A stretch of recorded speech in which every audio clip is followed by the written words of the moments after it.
Friends, Arpana Mhatre चॅनलवर तुमचे खूप खूप स्वागत आहे।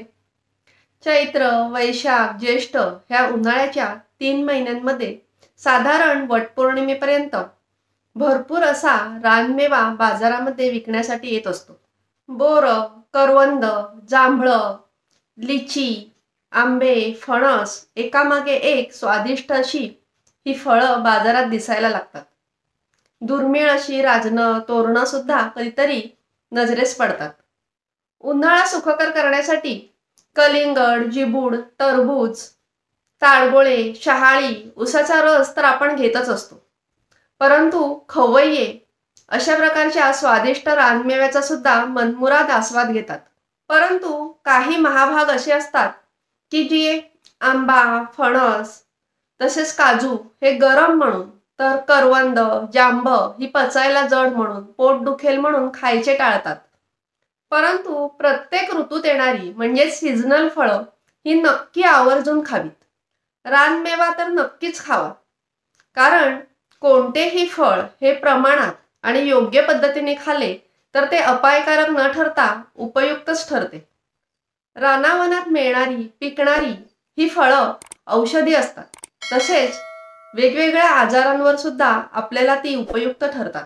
चला तर मग ह्या फळांमध्ये कोणकोणते गुणधर्म आहेत, तसेच ही फळं कोणकोणत्या आजारांवर आपल्याला उपयुक्त ठरतात हे थोडक्यात पाहूया। www.youtube.com/arpanamhatre. Please subscribe my channel and press the bell icon to get notifications of all my new videos. आंबा वात, पित्त, कफ विकारावर गुणकारी असतो। आंब्यामध्ये विटॅमिन ई, ए आणि विटॅमिन सी असते, तसेच बीटा कॅरोटीन सुद्धा असते। आंबा त्वचेसाठी उपयुक्त आहे। पूर्ण पिकलेल्या आंब्यामध्ये अँटीऑक्सिडंट्स भरपूर असतात, त्यामुळे हृदयविकार, कोलेस्ट्रॉल, कॅन्सरपासून आपले संरक्षण होते। आयुर्वेदानुसार फळे दुधाबरोबर खाणे वर्ज्य सांगितलेले आहे, परंतु फक्त पूर्ण पिकलेला गोड आंबा आपण दुधाबरोबर सेवन करू शकतो। आंबा खाण्याआधी तासभर पाण्यात ठेवून नंतर स्वच्छ धुवून खावा, म्हणजे तो शरीरास बाधत नाही। फणसामध्ये पोटॅशियम भरपूर असते। फणस कोलेस्ट्रॉल आणि हृदयविकारामध्ये उपयुक्त असतो। फणसामुळे वेगवेगळ्या प्रकारच्या कॅन्सरपासून संरक्षण होते, परंतु फणस खाताना अतिरेक करू नये। फणस वातकारक आणि उष्ण असल्यामुळे पोटदुखी, गॅसेस होण्याची शक्यता असते। फणस उष्ण असल्यामुळे गर्भवती महिलांनी त्याचे सेवन टाळावे। लिची हे फळ अतिशय स्वादिष्ट असून त्यामध्ये विटॅमिन सी आणि पोटॅशियम भरपूर असते। लिचीमध्ये अँटीऑक्सिडंट प्रॉपर्टी असतात, त्यामुळे रोगप्रतिकारशक्ती वाढते।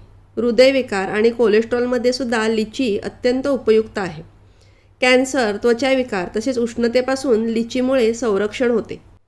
खजरं किंवा खजूर हे अतिशय चविष्ट असून 75 ते 80% ग्लुकोज आणि फ्रुक्टोज ह्यामध्ये असते।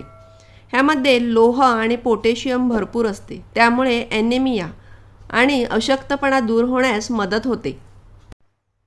करवंदांना डोंगराची काळी मैना असे म्हणतात। ह्यामध्ये विटॅमिन सी आणि पोटॅशियमचे प्रमाण खूप जास्त असते। हृदयविकार तसेच रक्तदाबापासून आपले संरक्षण होते। तसेच वात, पित्त विकारात सुद्धा करवंद गुणकारी असतात।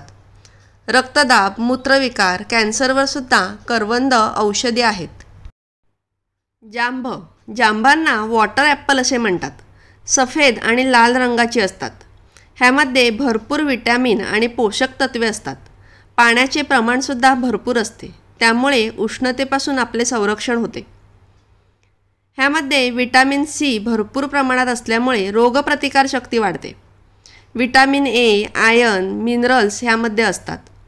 ह्यामध्ये फायबर भरपूर असते, त्यामुळे कॉन्स्टिपेशनमध्ये सुद्धा उपयोगी असतात। हे लिव्हरसाठी उपयुक्त असून हृदयविकार आणि रक्तदाबामध्ये सुद्धा गुणकारी आहेत, परंतु जांबांचे अतिरिक्त सेवन मात्र टाळावे। जांभूळ अनेक विकारावर गुणकारी आहे। मधुमेह, हृदयविकार, कॅन्सर, मूळव्याधीवर सुद्धा उपयुक्त असून लिव्हर, मूत्राशयासाठी फायदेशीर आहे। जुलाब होत असल्यास जांभळाचा रस गुणकारी आहे। जांभूळ मीठ लावून खाल्यास चांगली पचतात। अजूनही भरपूर प्रकारची फळे बाजारामध्ये हजेरी लावतात। राजनं, तोरणं, तारगोळे, स्टारफळ, कलिंगड, जिबूड ही फळेसुद्धा उन्हाळा सुसह्य करण्यास मदत करतात. तसेच आरोग्यासाठी सुद्धा उपयुक्त असतात. काय तर मग हा रानमेवा आहे ना खरंच उपयुक्त. मी तर ह्या रानमेव्याचा आस्वाद अगदी मनमुराद घेते. तुम्ही सुद्धा घेता का हे मला नक्की कमेंट्स करून कळवा. तसेच हा व्हिडिओ तुम्हाला आवडला असेल तर नक्की लाईक आणि शेअर करा. तसेच तुम्ही अर्पणा म्हात्रे चॅनल पाहताय परंतु अजून सबस्क्राईब केलं नसेल तर सबस्क्राईब करा आणि बाजूला बेल आयकॉन असते ते सुद्धा नक्की प्रेस करा. म्हणजे माझ्या सर्व नवीन व्हिडिओजचे नोटिफिकेशन तुम्हाला लगेच मिळेल. स्वस्थ राहा, सुरक्षित राहा आणि खात राहा. बाय फ्रेंड्स, नमस्कार.